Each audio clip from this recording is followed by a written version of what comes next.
Thank you everyone for joining us today and welcome to the webinar. My name is Mia Coulson and I'm with the National Association of Regional Councils, or NARC. If you have any technical questions during the webinar, please feel free to call or email me directly. My contact information is on the bottom of the screen that you see now.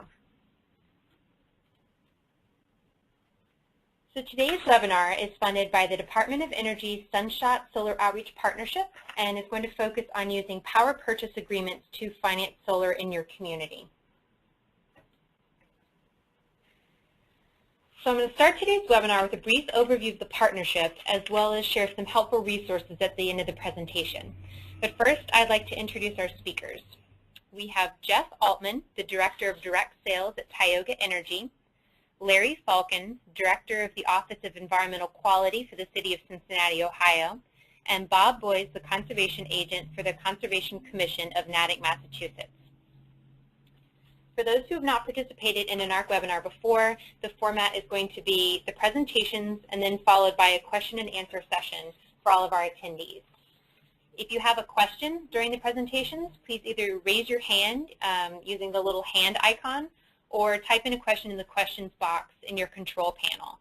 We're going to be saving all questions until the end of the presentations. And we will make this presentation available in a PDF form after the presentation is completed. You should see you should get an email within 24 hours of the webinar. So with that, let's get started. The Sunshot Solar Outreach Partnership is a U.S. Department of Energy funded program which is designed to increase the use and integration of solar energy in communities across the nation. And the partners for the program are NARC, the International City County Management Association, or ICMA, ICLEI, Local Governments for Sustainability, along with the American Planning Association, the Interstate Renewable Energy Council, the North Carolina Solar Center, Meister's Consultants Group, and the Solar Electric Power Association. So with that, I'd like to turn it over to our first speaker, Jeff Altman. Hi everybody, thanks for coming out today and joining our webinar. I'm Jeff Altman, Director of Direct Sales at Tioga. There's some of my contact information. What I'll be discussing is power purchase agreements, and of course, how do you finance solar projects in fiscally constrained times. And I will put in periodically talk about what it looks like from a national perspective. Next. Good. So some of the topics for today is, and I won't be reading them all to you, you can take a look at them yourselves, but mainly we're going to be talking about what is a PPA and how it might affect your financial planning. And then I have a few case studies and a very brief information on Tioga. So let's jump into it. The next slide, please. Great. So today you can see that there's several popular solar financing options. There's all kinds of ways to get projects built. But regardless of what it is, that's one of the first questions you might want to ask yourself when you're considering building a PV project is, how's this going to get paid for?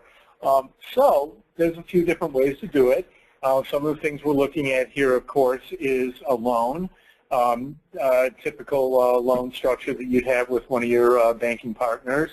A couple of different lease options, one of which unfortunately is no longer available for municipalities. That expired last year at the end of the 1603 grant, which was a federal program.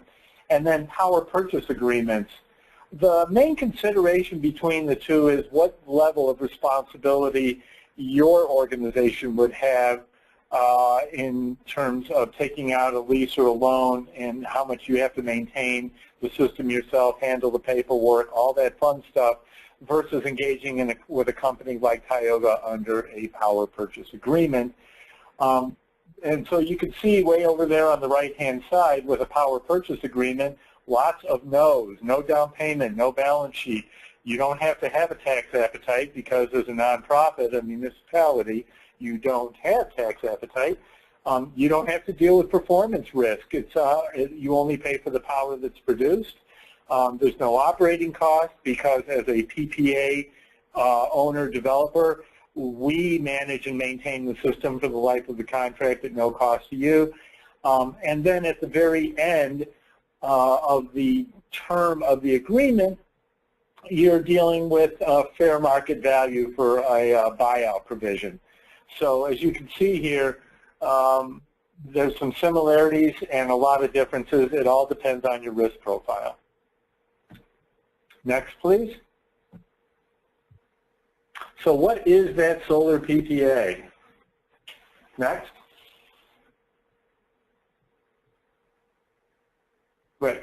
So this is the quasi-technical definition of that PPA. In effect, it's an agreement where we build a small power system at your location, and you agree to buy the electricity that's produced from it, very similar to your relationship with your local utility. You have a meter with the local utility, you consume electricity, and you pay for that in the form of a monthly bill from your utility company. Very similarly, we build a PV system, solar system in this case. There's a meter on it, and you buy the electricity that's produced from that system. You don't pay for maintenance on it. We maintain it. We manage all of the billing. We send you a monthly bill. So in some ways, we look like a micro utility compared to your major utility. And this has been a very popular way of managing solar projects, and it's been going on now for over 10 years. They first started out early in 2002, and they are the predominant way that commercial solar systems are financed today. Effectively, we can't finance a system unless you can save money from day one. What that means is that we put together deals such that we will sell you electricity for less than what you're paying from day one. Next. So here's a graphic that represents what I just said. In the solar PPA, we try to make it simple for you, and the simplicity is what's important. Our philosophy is that you don't go through too much headaches when you call up the utility company and say, hook me up to the grid. It shouldn't be that difficult for you to engage in a company like Tioga to get solar power. So we deal with all the technical underpinnings, all of the policy, all the tax issues, and everything like that, the metering and the billing. We ask you to provide a reasonable site to produce solar energy and buy that power. Next.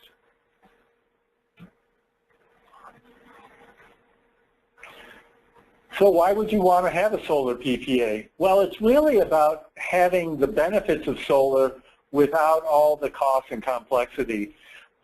Very few organizations really get into the details of how electricity is produced. Well, they're more concerned how it's consumed, energy efficiency. However, from the production side of it, it's a fairly complex issue, and most organizations are not ready to take on that kind of building in that kind of internal knowledge. So what our customers are typically looking for is stability and a way to hedge against future price increases. And then some of the soft issues that are associated with solar, which is an enhanced public image, and what goes hand in hand, which is sustainability, or what we call green marketing. You want to be able to be a responsible solar consumer to reduce your carbon footprint and appeal to your constituency. That's what we typically find. However, that has to go hand in hand with some practical savings, otherwise it won't fly. However, there's a lot of costs and complexities that go on with getting these systems built, and that's all hidden from you for the most part. We put up all the money. You get the savings. We manage the project. You might have some people there on site to make sure that we don't violate anything that you're trying to accomplish with your property. But we're the project managers. We make sure that system is performing in tip-top shape because we only get paid when this thing produces electricity. And so therefore, it's incumbent upon us to produce as much electricity as possible from the system. And of course, we don't want to disrupt your operations or have you build in additional infrastructure into your organization to be able to manage PV systems. Next.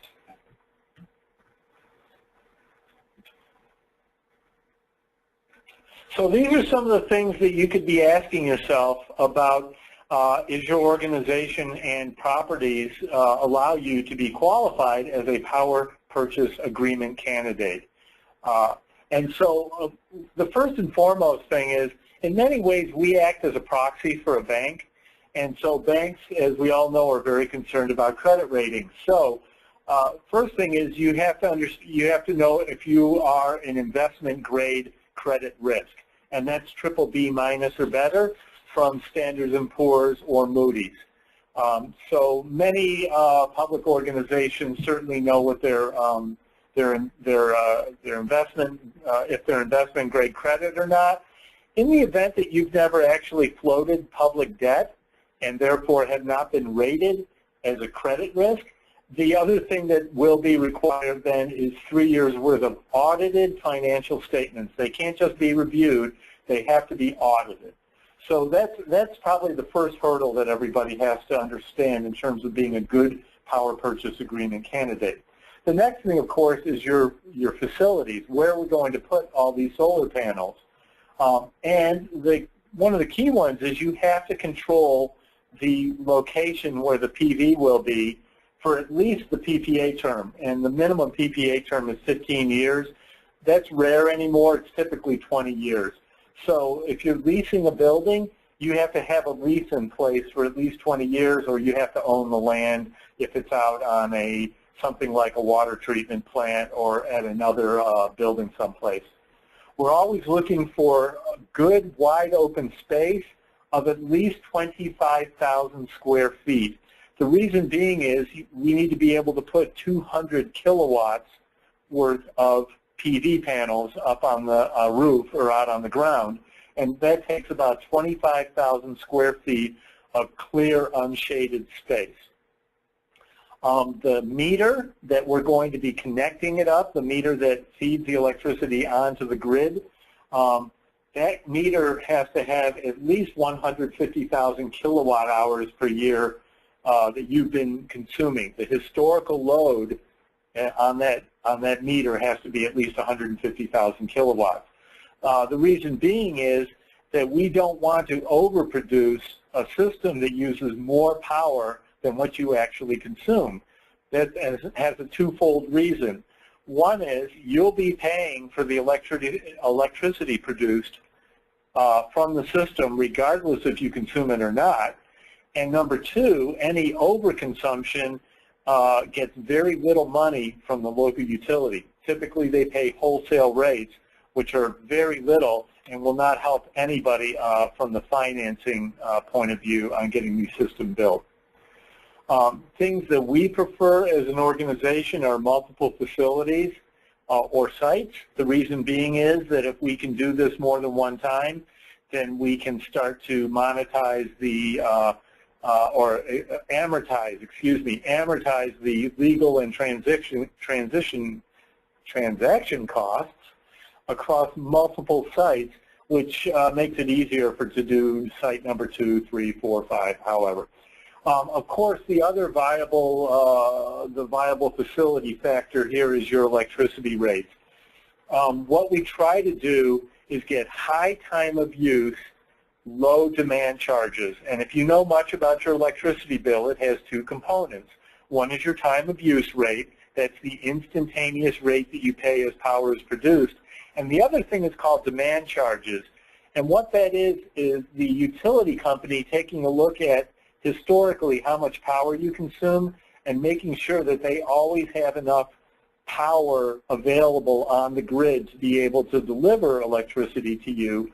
And those are called demand charges because, of course, you're going to consume electricity at night or on cloudy days or on rainy days when a PV or a solar system doesn't produce electricity. And therefore, the local utility needs to make sure they have enough capacity to be able to support your needs. So there's some things we can do with rate switching to find favorable rates that will produce a high time of use, which is what we offset with low demand charges, which PV does not affect. And if you have more questions about that, I'm happy to answer that in the Q&A period. Next.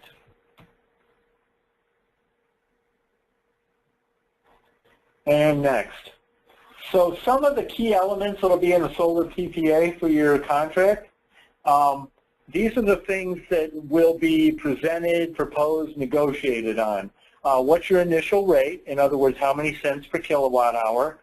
What kind of annual escalator? Typically 2 to 3% per year, which is historically less than what rates go up in the United States. Sometimes you might want a no escalator, in which case you'll have a higher electricity rate. So those two, think of those as a teeter-totter. The lower the electricity rate is, the higher the annual escalator. The higher the electricity rate, the lower the annual escalator. Typical length of your contract is 20 years, and then you usually only have 3 options at the end of the PPA term, the contract. Renew the agreement, purchase the system at fair market value, and the fair market, that is technical language that has to be built into the contract. Otherwise, the IRS will not allow this to be an investment. It'll just be a financing deal. And then also, at the end of 20 years, you could say, hey, Tioga, please remove the system from our building, and we will do that at our expense and restore the site to what it was before the system was, with reasonable exceptions for wear and tear and things like that. Next.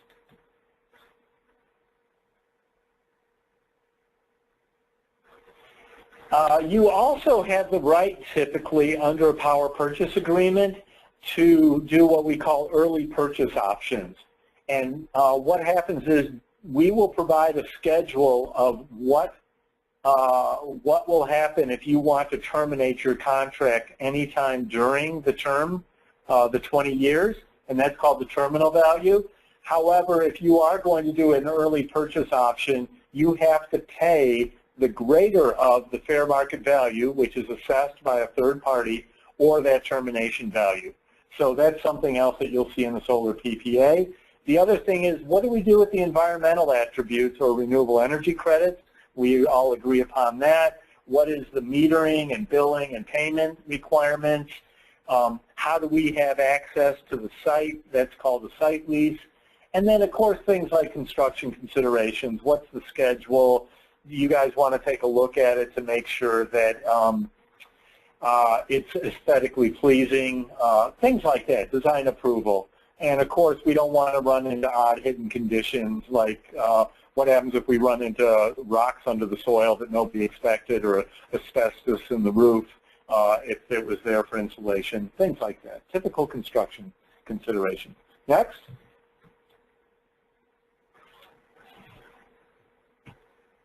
And here's a few other things that you can see in the solar PPA. What all happens and who's responsible for what and when and where and why and how. You know, anything that you can imagine that can be associated with a fairly expensive, a multi-million-dollar electricity producing piece of equipment that's on your property that's owned by a third party. Next. And of course, what's typically not in a PPA. We manage all the contractor requirements. Your job is to buy electricity from us. We are the ones that have to figure out how it gets built. In fact, you're actually not allowed to have a lot of say in how we get it built. You can have some requests, but they're not in the power purchase agreement. The reason why is the IRS says that as a consumer of the electricity, you cannot have what's called an investment interest in the system itself, except to purchase the power. Otherwise, there is they start to raise some red flags over who really owns the system. And the reality of it, for capturing all the tax benefits, Tioga and its bank owns the system. And then there's some other items in there on what's not in a PPA, but what the main requirement in a power purchase agreement is, we produce power, you buy power. Next.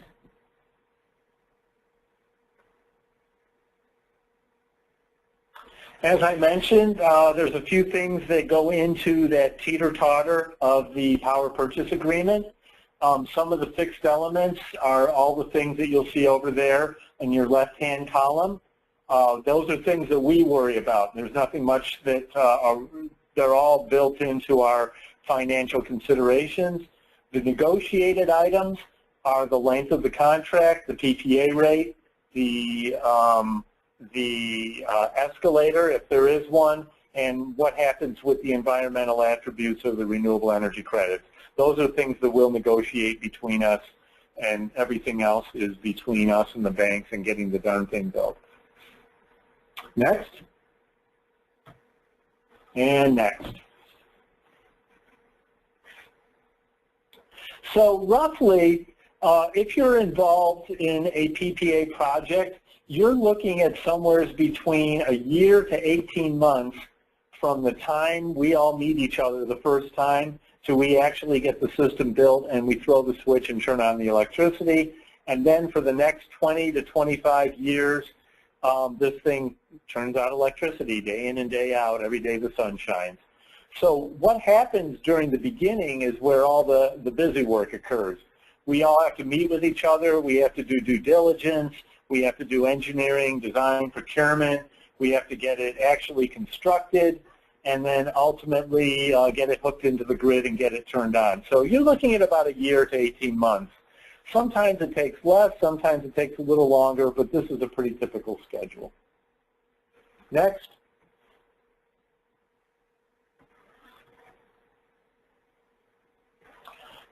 This is a little more details in what happens in the early stages here, where we all get together and figure out, is this a good site, a good location to build solar. We start going through some budgetary numbers together, and I'm wrapping up here in a couple of minutes, where this is all the early stage things, where we figure out what works, we negotiate, and then eventually we build a contract together and we get this thing built and get it done. Next.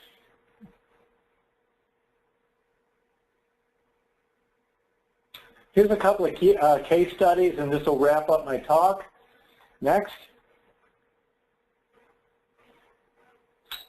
This is the city of Santa Barbara. At the bottom, you'll see what kind of savings, and we call it on the return on investment. So these folks saw first-year savings, I mean, literally from day one, $10,000, and the project in today's dollars at the time, or when the contract was signed, saved them over $200,000 over 20 years. Next. A recently completed project we did here was with the city of Geneva. We're just now evaluating it. It's a fairly large project. But this one was a ground mount system, and it's over 1 megawatt. So that's getting to be a reasonably sized system and offsets quite a bit of their electricity consumption, generates 70% of the meter's electricity consumption. So quite a bit of their electricity is offset with this system. Next.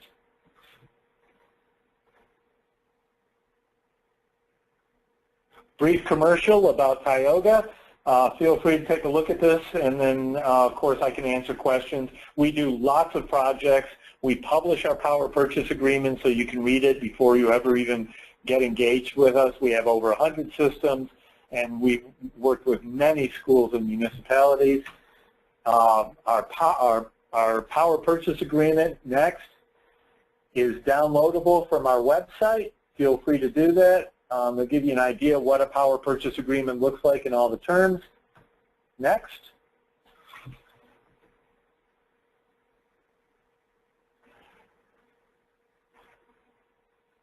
Next. Thank you. That's me. I'm looking forward to answering any questions you might have about power purchase agreements.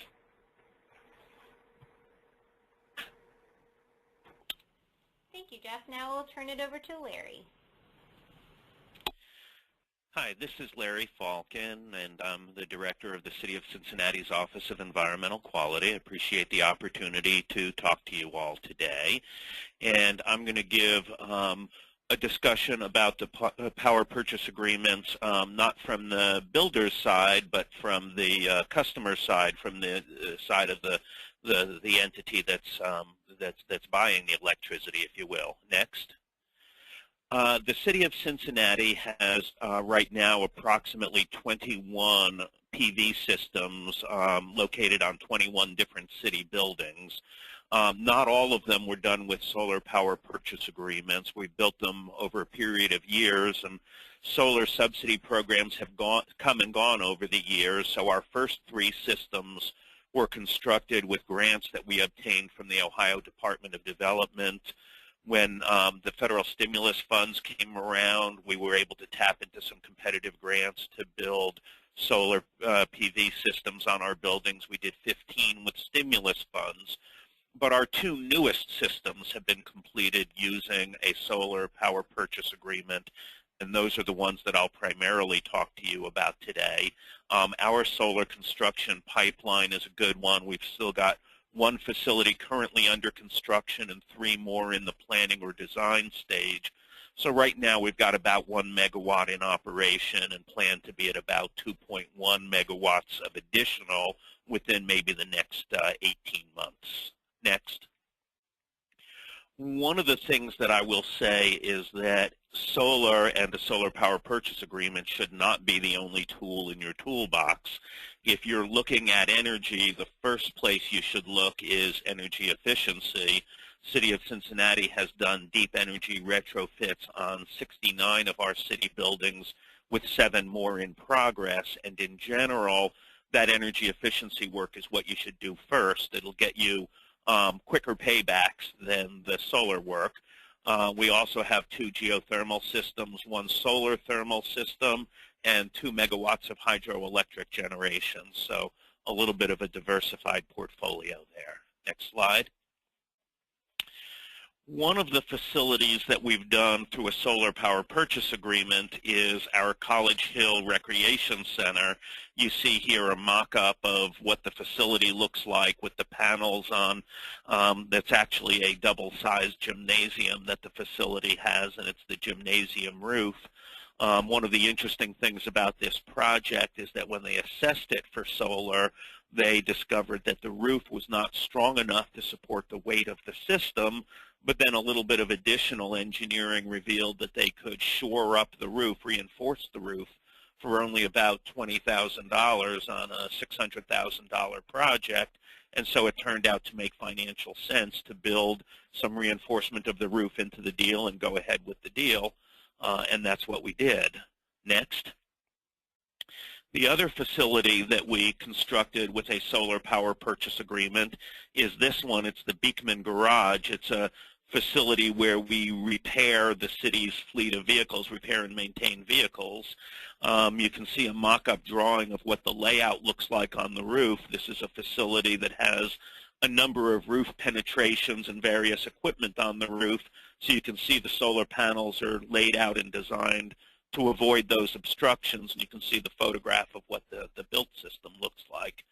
One of the interesting things about the Beekman Garage is that this facility currently has a 60-year-old roof. And when we looked at doing a 20-year installation on top of a 60-year roof, obviously there was some question about whether that was a wise course of action. We were able to go to our roofing contractor and get an additional 10-year warranty on the roof, and we were able to negotiate into the solar power purchase agreement that if we needed roof repairs in the second 10 years of the deal, the power purchase agreement provider would pay for the removal and reinstallation of the panels. And at that point, we decided that the 60-year-old roof was no risk to the city in terms of a solar panel installation, and so we went forward with it. Next. So from our experience with solar panels, I have a number of pieces of advice to give you. One that I've already said is to do the energy efficiency work first. The second is to demand a positive cash flow from your projects. In all of the projects that the City of Cincinnati has done, we expect a positive cash flow in the year of construction and every year thereafter. And with the subsidies and incentives and financing mechanisms that are out there, we've always been able to achieve that. These are not fat deals. Nobody's making a lot of money on them, but we are able to at least break even while we achieve some of our other objectives, like reducing our carbon footprint. I would advise people to be creative, use all available subsidies. Just because you've got a power purchase agreement, because you're talking to an entity about a power purchase agreement, doesn't mean that you leave any other money on the table. You want to tap into all your available grants, whatever your best source of financing is. You want to really be creative about bringing all the money you can to the table, and that's what it's going to take to make these deals work. Some sites work better than others, and some don't work at all. Whether it's because of roof shading or roof orientation or the age of the roof or the price of the energy that the facility gets. There's a variety of reasons why City of Cincinnati has about 200 buildings, and at this point, after 5 years of diligent work, we've got solar panels on about 21 of them, and we're working on others, but there's some sites in your portfolio that you will find just don't work. Next slide. Solar power purchase agreements can look very complicated. This is a map of all the players that can be involved and what all their roles are. I put it up there just to show you how complicated you can make it, but you can also make it simple. Next slide. From the City of Cincinnati's perspective, and this is very much like what the previous speaker said, we allow the use of our roof for solar panels. We agree to buy the electricity from the roof. The developer does everything else. They build the system, they own the system, they maintain the system, they get the SRECs and other incentives, they take the risk, they arrange the financing. So for the city, it's a relatively simple and straightforward way to go. Next slide. But okay, it's not quite as simple as the previous slide lays out. There's a number of contingencies that you need to think about and you need to plan for, because this is a 20-year agreement, and once you're in there, you're committed to it. So in the City of Cincinnati, every year when we have our budget discussions, City Council is talking about closing facilities. What if we close a rec center? What if we close a police station? What if we close this or that or the other thing? So if you're putting panels on the roof for 20 years, you need to be very sure that you're going to have electrical demand at that location for 20 years. You don't want to do a facility that is going to be on the chopping block 3 to 5 years from now. Second what if? What if the roof leaks? If the roof leaks, the panels have to, depending upon whether it's a spot leak that you can repair, but you might need to move some panels out of the way, to an entire re-roofing job where all the panels have to come off and go back on. A re-roofing job doesn't necessarily kill the deal, but it adds expense, it adds labor, and it adds a couple of weeks that your panels are down while they're removed and reinstalled. And so you want to look for facilities that have a roof in good condition, and if your roof is not in good condition, you need to go in with your eyes wide open and really figure out how much liability there is and who's going to shoulder it. What if the entity you enter the PPA with goes out of business? Once the facility is built and operating, if they want to disappear, I'm fine with that. All I'm doing is selling them monthly checks. But what if they've prepped the site for construction and then they don't complete the construction? And so you've got all your bonding and similar kinds of requirements that go into, anytime somebody's building something on your property. 20 years is enough time for trees to grow up. So you need to discuss in advance whose responsibility it is to do the tree maintenance on your facilities. If you want to let somebody come and cut down your trees, do you want to be in control of that yourself? What if the panels fail? If there's a storm that damages them, typically, since the developer owns the panels, The developer insures the panels, and they're the ones that take the risk of vandalism, storms, whatever, but you want to make sure of that. And then what if the panels damage the building? What if there's a windstorm and the panels go flying and they take out one of your rooftop HVAC systems? Those are all the kinds of things that, the engineering design makes them very unlikely, and insurance policies make, but you want to allocate the risks of those kinds of things up front so that you know that you're not inadvertently taking on liability that you didn't know that you were taking on. Next slide. So pros and cons of solar power purchase agreements. I'll mostly skip over this because it's essentially the same slide that the previous speaker used, but from the city's perspective, no upfront costs, little or no risk, creating jobs and economic activity, hedging against future utility price changes. The cons is that it's a long-term commitment, and there's not much savings. You may save a little bit of money over time, but for the amount of time and energy and work you put into making the deal happen, you're really not doing it for big economic savings. At least that's always been our perspective. Next slide. I want to show you an oversimplification of what the finances might look like for construction of a hypothetical system. If you were going to do a 1 megawatt solar installation, typically solar panels right now are costing around $3 a watt. You might find a little better. You might have a system that's a little more expensive. But $3 a watt is about a typical price. So a 1 megawatt system would cost you about $3 million. There are federal tax credits that will cover about 30% of that, assuming you have a tax appetite. And that saves you about $900,000. For certain projects, including Cincinnati's projects, we're able to get new market tax credits, and that pays about 20% of the cost of the project. And so those two devices right there bring your cost from $3 million down to about $1.5 million. You take that $1.5 million and finance it, 20 years of financing at about a 3% interest rate, leaves you debt service of about $100,000 a year. And so if this hypothetical project that you're thinking about doing is going to work economically, you've got to find revenue of about $100,000 a year to make it work. Next slide. What we find in our, I think we went backwards instead of forwards. There we go. For our solar power purchase agreements, the initial cost of the electricity is about 7 cents a kilowatt hour. 1 megawatt in Cincinnati produces about 1,000 megawatt hours of electricity per year. Actually, it can go a little higher than that, maybe 1,200, but often you have a little bit of shading. Often you're not exactly north-south oriented, or your tilt panel is not, your angle of tilt is not optimal.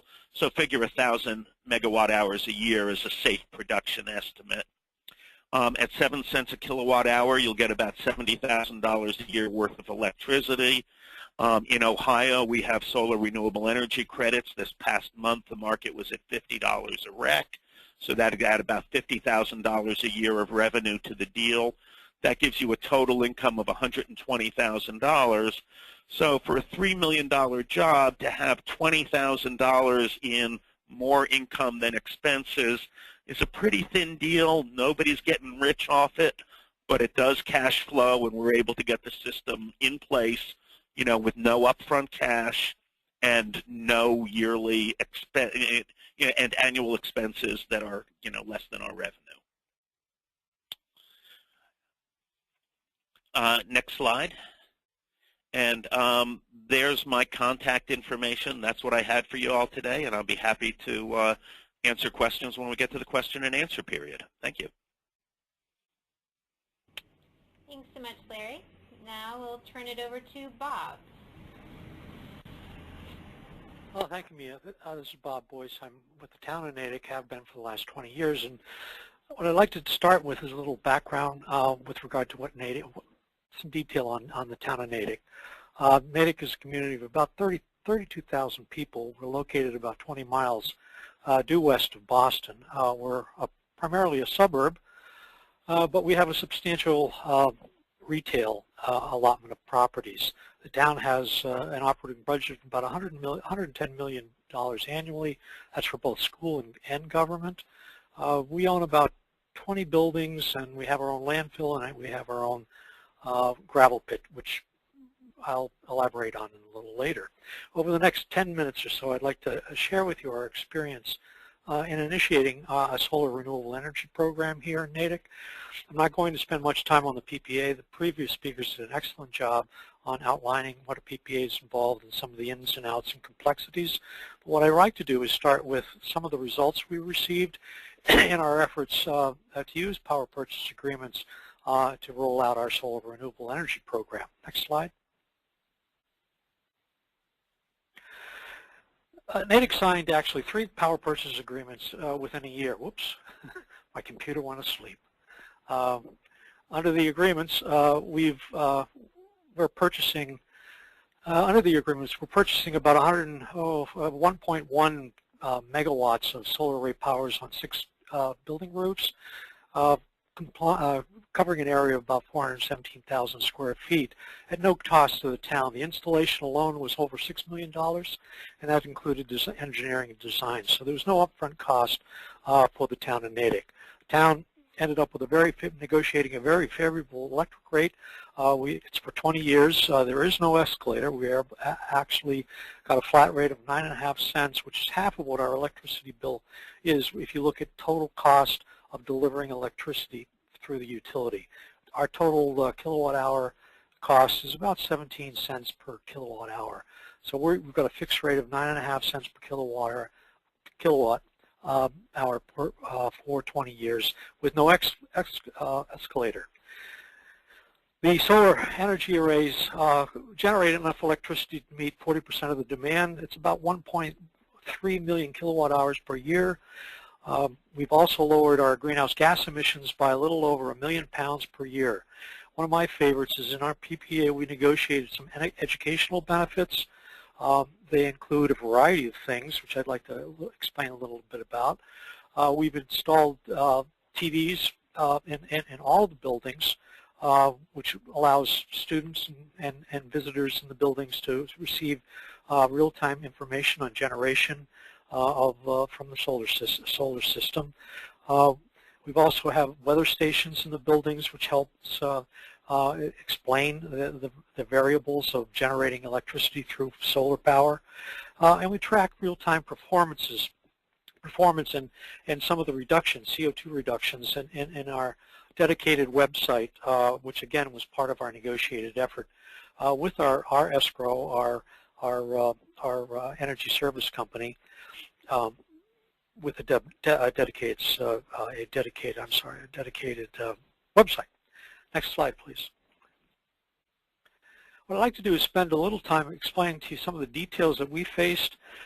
We're a community. We're good at providing services. We plow roads. We make streets safe.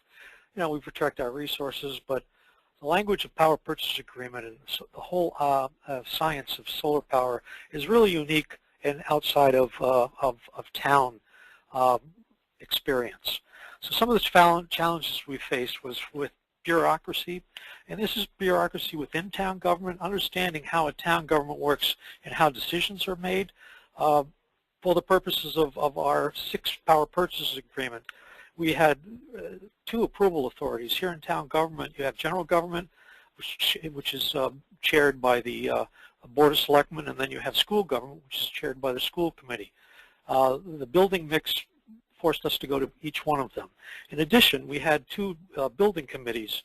We had 2 of the 6 buildings were brand new committees. One was general government, one was school. We had 2 building committees that we had to identify and brief on occasion. We had a negotiating team that was set up by the town. It was the town manager, myself, someone called an owner's agent, which I'll get into a little later, town council, and at times our procurement officer. It took about a year to finish PPAs, but found our outcome was pretty substantial. some of the technology challenge we faced is trying to, like I said, trying to explain rocket science to managers, volunteers, and elected officials.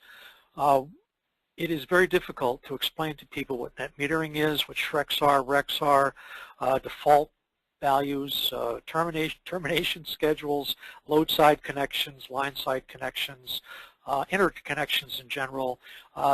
This is a foreign language to many communities, and I don't think we have internal expertise. We had what I'm again going to refer to as an owner agent that helped us through this process. Third challenge we faced is grumpy people, and I don't mean to make light of this, or oversimplify it. There really are three types of people that you need to cater to in terms of getting approvals on your project. One of them is the technical experts. My only recommendation is be responsive with whatever energy or any question or piece of information that they actually need. Natick's a fairly well-off community, so on many of the volunteer boards we have people who are experienced in the energy field, so they have a lot of good input and questions, and it's important to be responsive to them. Personalities. Every community has personalities. Ours is no different than many of yours. My suggestion is to be respectful of personalities. You're not going to change their minds with regard to solar, whatever issue you're talking to them with. Just be respectful. Second thing, with the advent of cable in town government, we have movie stars. I just learned to respect them and don't embarrass them on cable TV. Those are some of the challenges we faced. Next slide, please. Now, how to get started? We were fortunate to have something called an energy task force. It was set up back in 2004 by the town administrator. It includes all department heads from both the general government side and also the school side. It is chaired by the town administrator, so anytime we needed a resource or to get an approval within town organization, those people were at the table. It included all the department heads for the town. Technical assistance, as I mentioned earlier, something that's called the owner's agent. For us, the owner's agent was very, very, very critical to this team. We could not have done this project or brought this much power, solar power into the town of Natick without someone who was going to help us throughout this process. Early in the process, we got a technical assistance grant for about $30,000, and we hired an owner's agent, which was a consulting engineering firm. For us, it was the Cadmus Group, which has an office out here in Waltham, Massachusetts. What they provided us with was they provided us with the technical expertise. They could translate the SolarEs and the PPAs into common language that made sense to our volunteer authorities. They were very, very, very, they assisted us and represented us during negotiations with the escrow, the energy service company. For us, it was Amoresco. Amoresco's corporate headquarters, I believe, they have an office out here in Framingham. So the owner's agent was critical in helping us with that. Third thing, which was something we developed over time, is the owner's agent became our security blanket. Oftentimes in meetings, decision makers was actually stopped the discussion and asked for input from the owner's agent. So they provided, we couldn't live without them after a while in getting this done. Next slide, please. Let's see.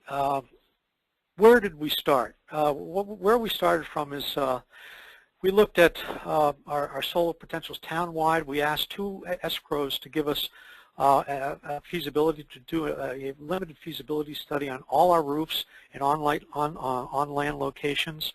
We used GIS mapping, and essentially it was a desktop exercise. They come up with a list of buildings, primarily schools. Schools are sort of an untapped resource for the location or of energy panels. Both of the companies submitted their list, and from this list we selected a short list of 4 existing buildings and 2 new buildings. Next slide, please.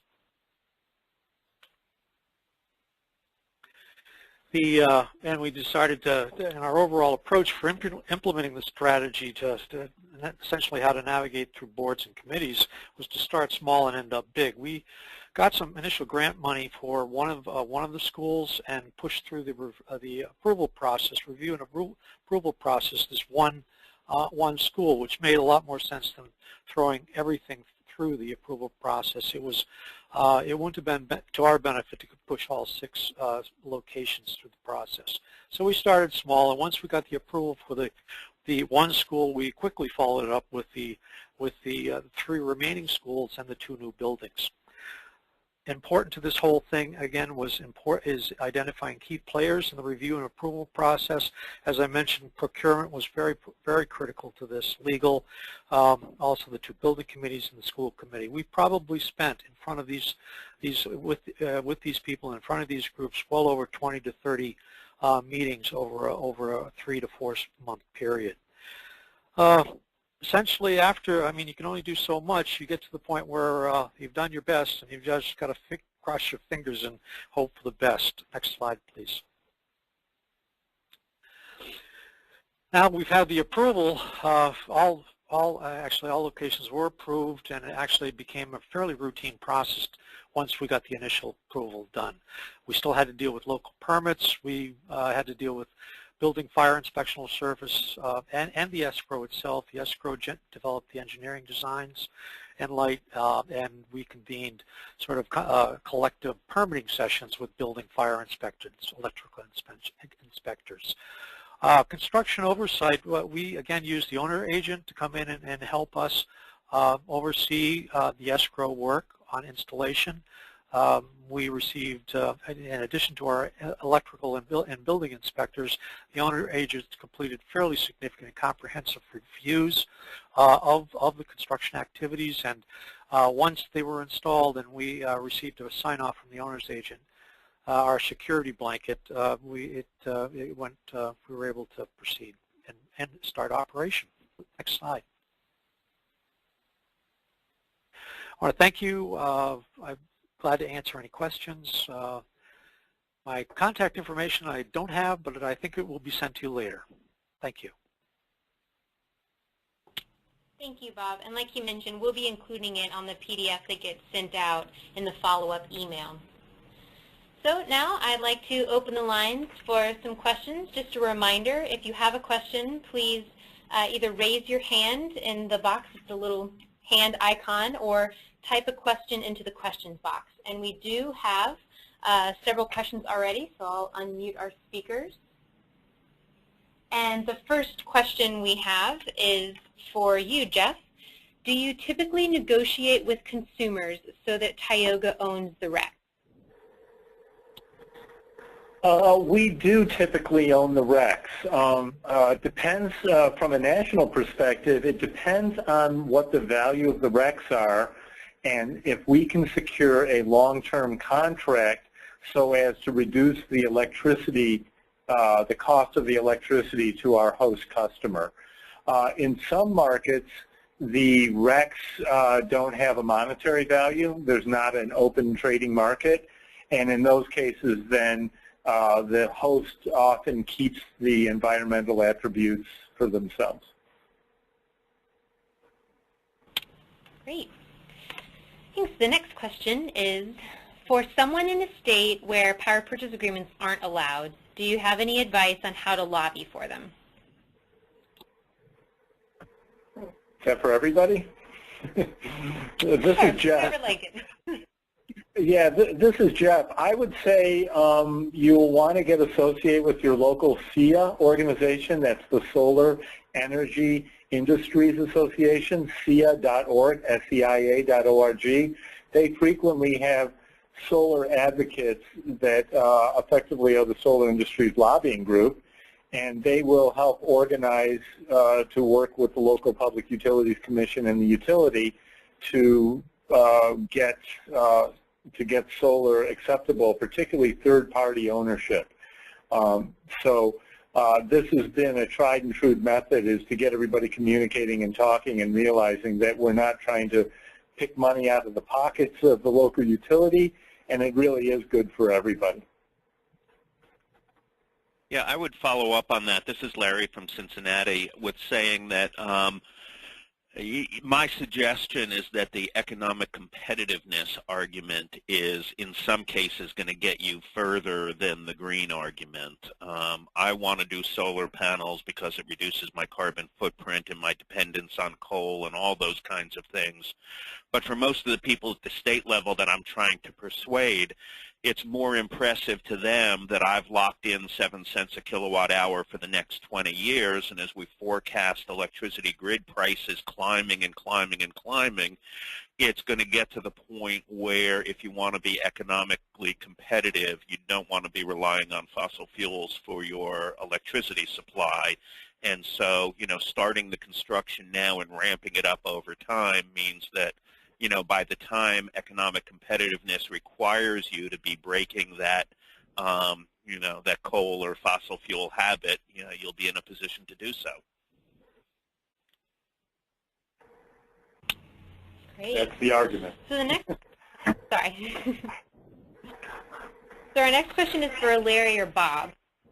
What was the electricity price that was the tipping point to make it worthwhile for you to install solar? So this is Larry again, and our electricity prices are very different than Bob's. What I'm getting off the grid is approximately 7 cents a kilowatt hour, and so for the power purchase agreement to work, they had to be able to deliver us electricity at 7 cents a kilowatt hour. And I should mention that when we're talking about these prices, if you look at your electric bill, you probably have a generation portion of your bill and a transmission portion of your bill. And for this purpose, since you're feeding the electricity in behind the meter, you're offsetting both the generation and transmission portion of the charge. But for us, that still only totals 7 cents a kilowatt hour. So that's the number we had to beat. I think for us, there was, and again, it was asked, we really had no hard feeling, and this is something we relied on our owner agent. This is how do we know we're getting a good deal? Essentially, they said 10 cents per kilowatt hour is anything under that is a pretty good deal. Nice. I think we have time for one last question, which is how do you see the how do you see the costs associated with installing solar changing in the next few years?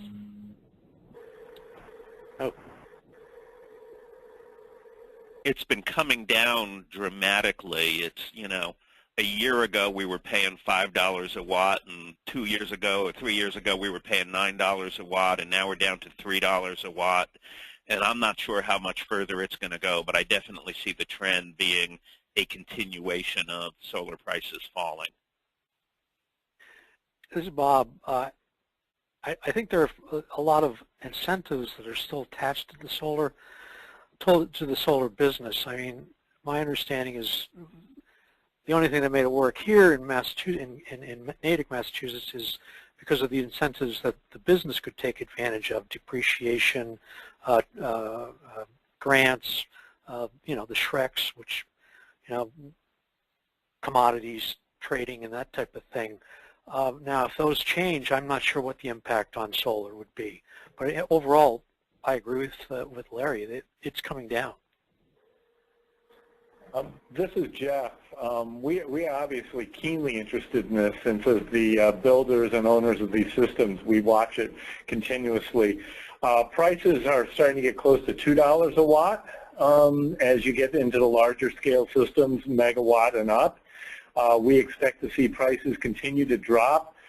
Panel prices have really dropped still in the last year, and the next big focus is on the other part of the system, which is other components and labor and things like that. Eventually, these incentives are running out. By 2016, we expect that we are going to be very close to little incentives, and the goal is to still be able to produce electricity using PV systems. And I believe one of the goals of the Sunshot program is to get it to $1 a watt, all in. And that's going to involve things like permitting costs. which is in control of the municipalities. It's going to be the responsibility of keeping a cap on labor costs to a certain degree, and of course watching the technology continually drive costs out of here. So I expect to see sometime in the next few years $1 a watt for all-in price to get a system built, which will put us squarely competitive with traditional hydrocarbon-sourced electricity.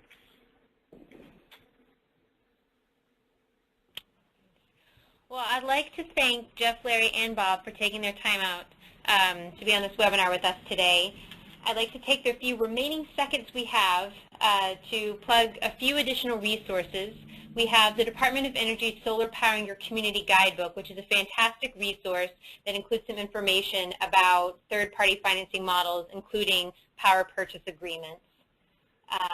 We also have NARC's recent edition, which is the Profiles in Regional Solar Planning, a handbook and resource guide. And this is specific to regional planning organizations who are looking to implement and bolster solar in their region. And lastly, it compiled a few additional resources about where you can find more information about power purchase agreements from the National Renewable Energy Laboratory, the Environmental Protection Agency, and the Department of Energy. So thank you again to our wonderful speakers, Jeff, Larry, and Bob, and thank you to our attendees for all your questions and feedback.